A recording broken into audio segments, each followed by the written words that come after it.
Hey, so what's up guys? In today's video we're going to show you everything wrong with my IS250. Now the first thing wrong with my IS250 is the headlights currently, because it's pretty obvious. They're leaking again. So I think it's because they kind of spread out, being heated and cooled, and it pushed open a little bit. So there's a lot of condensation in here, but there's no considerable water like last time. So it's not going to kill anything in here. It is going to be annoying though, seeing this here, so I'm going to have to fix that soon. I'm going to take a heat gun and some clamps and clamp it down and make sure it cools all the way before letting it unclamp. Going to the side, this is pointing out everything wrong with this fender. This is why I'm going to replace the fenders eventually. It's got some minor chips all over the fender from rocks, and then it's got this major chip and this that's not a chip actually. So it's got this major chip right here. If it'll ever focus. That one was because I dropped a tool on the paint while I was working on the alternator. But the good thing is, these fenders aren't going to be here forever. Those fenders are going to probably be thrown out eventually because they're misshapen. It's got a dent right here, right behind the headlight. That's why it doesn't match up correctly. And then it's got a crease right here, which was rusty, so I filled it with Plasti Dip. Kind of held it back, but I'm going to get rid of these. That was kind of loud. Then, the wonderful break-in. Someone tried to break into the car at some point in its life, not while I owned it, and they put all these chips in the door, all along here. Now, I personally broke into this car, and I did not put any chips on the door. So, whoever did that's an idiot and they don't know how to break into cars. I'm just saying. Because I locked my key in this car, and I couldn't get my key out first, and then I actually broke into the car and got the key out because the key was dead. So, now below all those paint chips is actually a dent with a little paint chip in it right here. So that dent I'm going to Bondo before. This is why I'm wrapping the car, because there's so many imperfections in it, it is ridiculous. But that dent will be fixed eventually. That one's so minor, most people will never ever notice it, even if I'm driving by or even if they're looking at the car. Unless they work with dents or anything like that. But they will notice these chips if they like touch the door or anything like that. Going to the back, there's really nothing wrong. And that's because I've already replaced the rear bumper. There is this one scratch in the new rear bumper that I have here, which I'm going to fill with Bondo before I wrap the car. The reason why I don't care about this scratch is purposely because I'm wrapping the car. So I got this bumper for probably $100 to $200 cheaper than any other bumper at all, really. And with this one scratch in it, I think it's definitely worth it because the rest of the bumper is actually kind of perfect. Besides, I think there's one worn spot from shipping right here. But overall, that won't be really seen through the wrap once I'm done with it, so that is all good. And there's really nothing else wrong with the back. And here it is, my one perfect door. Not a single dent. Not a single scratch. For some reason, that door is perfect. I don't know why, but I'm happy about that. Now going on to the front, the most noticeable dent is this one. This one, I'm removing the fender completely because this fender is fucked.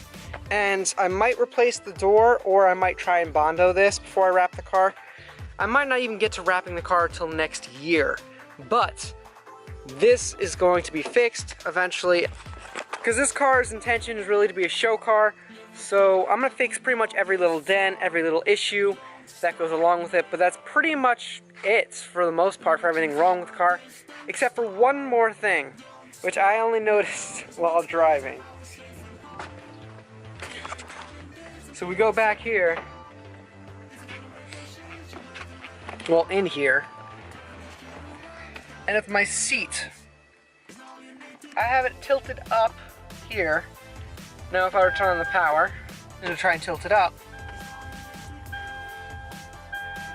it's all the way up, and it's slowly falling down. I don't know if it's visible, but as I sit here, it starts going down. It's really slow. But yesterday while I was driving, I noticed it because I was like, wow, my legs feel weird. Let me pull up the bottom of the seat just so I have some leg support. And by the time I got home, it was all the way down to the ground. I can still feel it falling right now. It's the dumbest thing ever. It's an old car, so it's kind of expected. But I have a solution for all of these things, and I'm not going to tell you the solution for this. But let's just say, I'm not fixing this chair. But I'm not going to have this issue anymore either. Technically, I'm not going to be able to do it anymore, because it's going to be fixed to my seat position permanently, pretty much. If you guys know what I'm talking about, comment down below what you think it is, but that's what's happening. And my final issue, the final problem with my car, and this hurts me to constantly point out things wrong with my car, but I figured it's a pretty good video. So, the last thing wrong with my car is this. I've been trying to fix it, but when you open the sunroof, sometimes, think if I hold this here with my finger, just to prove it, because I did seal it. Ready?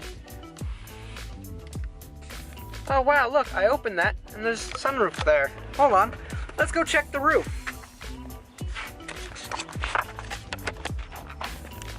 This happens all too often, and it actually scares me to the point where I check my roof. Because if it were to rain, water would just pour in the cabin if it were like closed like this.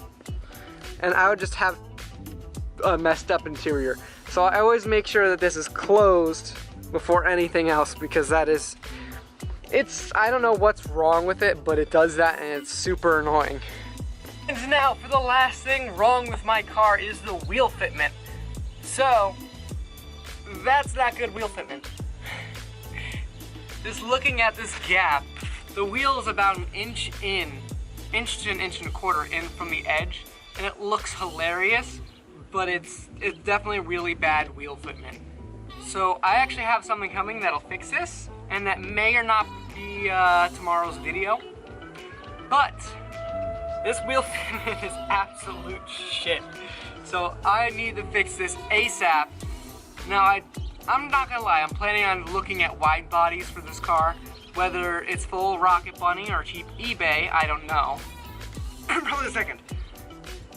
It's gonna be pretty cool, but I've been looking at wheel offsets and everything like that, and I'm gonna need some major offsets to fit. So if I were to do a wide body that came out 2 inches from the fender, I would probably need about 6 inches of space. And if I were to do 12-inch wheels in the back with that wide body to get perfect fitment, the OG nice fitment, I would actually have to get a -13 offset 12-inch wide wheel for the rears, and then for the fronts I would get 9.5s with a -44 offset. So that's pretty much it for today's video. I don't know if you guys can tell through the fog, but Lexi's headlights are red, which means she's not very happy about me pointing out all of her flaws. But I want to thank you guys so much for watching. Obviously, I love to make videos every day, and I'm sure Lexi loves modifications, isn't that right? Yep, headlights are green now. This is so stupid.